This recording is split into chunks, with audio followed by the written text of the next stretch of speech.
Hello mga kamami! Ayan, meron tayo ditong mais. In-order ko to kanina sa online. Actually, kahapon ko pa to in-order at kaninang umaga lang dineliver. Binigay daw kay tatay kanina sa pilahan and inuwi ni tatay dito. Ayan. Meron tayong ilalaga mamayang hapon para sa ating merienda. 1 kilo to, 50 pesos ang 1 kilo white corn. Tanggalin natin dito sa plastic para hindi magpawis. Lipat natin dito. May dalawa pa akong saging na saba. Binigay sa akin yan ni tatay kahapon. Hindi pa namin nakain ni Tali.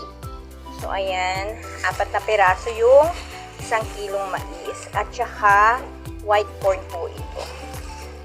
So, meron tayong ilalaga mamaya. Pakita ko na lang sa inyo mamaya pag nalaga ko na yung mais. So, ayan nga mga kamami, ayan, binalatan ko para makita natin kung talagang white corn siya. O sige, ay, white corn nga talaga. Tsaka, mura pa siya, hindi siya yung ganun ka magulang. So, mamaya, pag nalaga natin to, malampot.